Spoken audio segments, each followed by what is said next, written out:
से आने वाले श्रद्धालुओं को न केवल आकर्षित कर रहा है बल्कि पुण्य का भागीदार भी बना रहा है। नमामि गंगे परियोजना के बाद मां गंगा की अविरल और निर्मल धारा का दर्शन देश और दुनिया कर रहा है, संगम में स्नान कर रहा है। कल आपने देखा होगा उत्तर प्रदेश सरकार के मेरे सभी मंत्रीगण 54 मंत्री मेरे साथ प्रयागराज के संगम में एक साथ डुबकी लगाए हैं, एक साथ डुबकी लगाए हैं, पुण्य के भागीदार बने हैं। हम सब सौभाग्यशाली हैं कि देश और दुनिया से आने वाले श्रद्धालुओं की सेवा करने का इस महाकुंभ के बहाने हमें अवसर मिला और उत्तर प्रदेश को नजदीक से देखने का अवसर इन सभी पूज्य संतों को, श्रद्धालुओं को प्राप्त हो रहा है। बहनों और भाइयों, अगर एक मुख्यमंत्री के रूप में मैं और मेरे मंत्रीगण प्रयागराज के संग में आम आदमी पार्टी के अध्यक्ष श्री अरविंद केजरीवाल जी से मैं पूछना चाहता हूं, क्या यमुना जी में वह भी अपने मंत्रियों के साथ जाकर के स्नान कर सकते हैं क्या?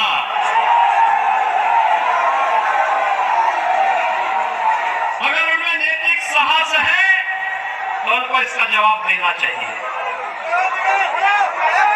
यमुना मैया को एक गंदे नाले के रूप में बदलने का अपराध क्या उन्होंने किया है कि नहीं किया है?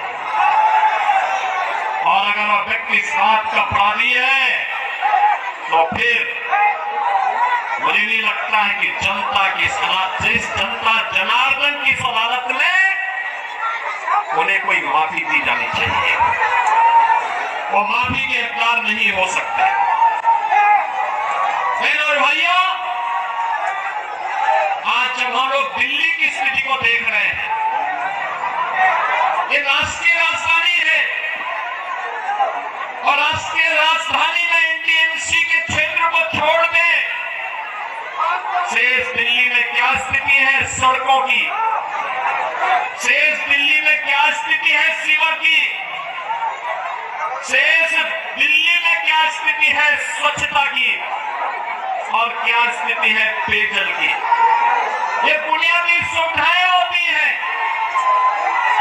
ये बुनियादी सुविधाएं होती, हर नागरिक का अधिकार होता है इन सभी सुविधाओं पर। याद करिए, आज से एक दशक पहले तक लोग याद करते थे, सुविधा प्राप्त करने के लिए दिल्ली आने की बात करते थे, सुविधाओं के लिए दिल्ली आते थे। अच्छी सड़क देखनी हो, मॉडल देखना हो, मेट्रो का मॉडल जो सदैव अटल बिहारी वाजपेयी जी ने प्रारंभ किया था, उसे देखने के लिए पूरा देश दिल्ली आता था। सड़कों की बात होती थी, दिल्ली आता था, स्वच्छता की बात होती थी, दिल्ली आता था, कोई नया कार्य होता था उसको देखने के लिए लोग दिल्ली आते थे। लेकिन बहनों और भाइयों, आज क्या स्थिति है, क्या बना दिया है? सड़क पे गड्ढा है या गड्ढे में सड़क है, कोई पता ही नहीं लग रहा है। मैं जब से चल रहा हूं यही दिल्ली के अंदर देख रहा हूं। बहनों और भाइयों, ये हमने खिलवाड़ करने की छूट एक व्यक्ति को और उनके गिरोह को क्यों दे दी है? स्वच्छता की स्थिति कितनी दुर्गतिपूर्ण है, कूड़ा का ढेर पड़ा हुआ है, गंदगी का ढेर पड़ा हुआ है। दिल्ली राष्ट्रीय राजधानी के अंदर इस प्रकार की दुर्गति हो,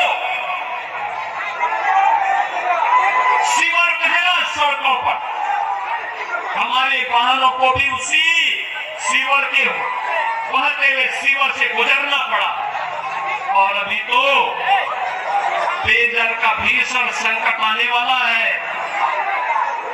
दिल्ली में आम आदमी पार्टी की सरकार का पाप का भुगत होगी। हमारी पावन मथुरा वृंदावन के श्रद्धालुओं को और संतों को भी उठाना पड़ता है। वहां मां गंगा एक गंदे नाले में बदल करके जाती है। जब भी नमामि गंगे परियोजना के अंतर्गत मां यमुना की शुद्धता की बात आई, स्वच्छता की बात आई, तो अरविंद केजरीवाल एंड कंपनी ने कोई सहयोग नहीं किया। ये सहयोग नहीं करना चाहते,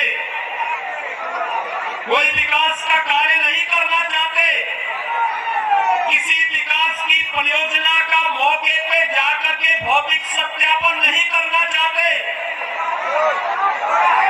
जनता को बुनियादी सुविधा मिले, उसका अधिकार प्राप्त हो, ये वे काम नहीं करना चाहते।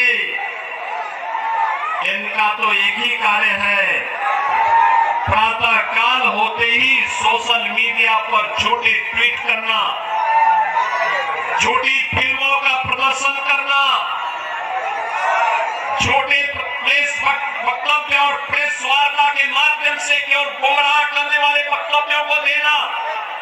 जितना समय झूठ बोलने की एटीएम के रूप में आम आदमी पार्टी और उनके नेता समय बर्बाद करते हैं, ये झूठ का एटीएम बनने की बजाय अगर उन्होंने जनता की जन सुविधा और विकास के बारे में सोचा होता तो 10 वर्ष में दिल्ली की कायाकल्प हो गई होती,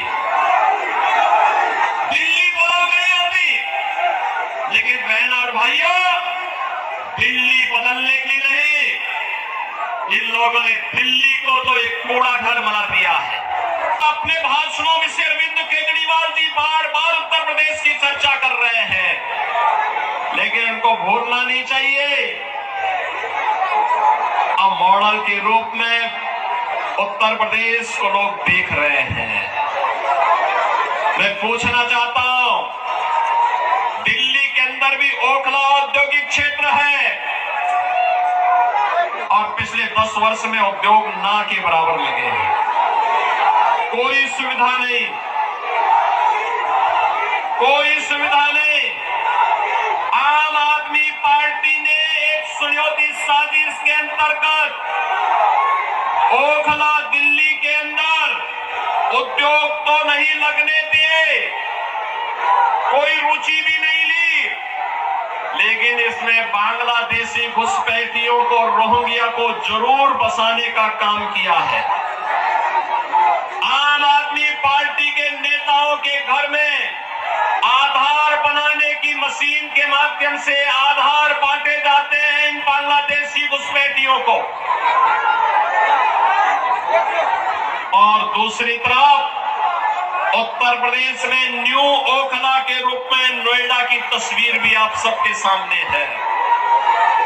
आज आप जाइए दिल्ली की सड़कों को और नोएडा की सड़कों को जाकर के देखो, जमीन आसमान का अंतर नजर आएगा। दिल्ली की सड़कों को और गाजियाबाद की सड़कों को जाकर के देखो, जमीन आसमान का अंतर नजर आएगा। उत्तर प्रदेश के शिक्षण संस्थानों को, उत्तर प्रदेश के मेडिकल कॉलेजेस को और दिल्ली के अंदर यहाँ की राज्य सरकार के द्वारा चलाए जाने वाले वे जर्जर विद्यालय के भवनों को देख करके आप अंदाजा लगा सकते हैं कि बच्चों के भविष्य के साथ इनका व्यवहार क्या है। बहनों और भाइयों, इस साजिश के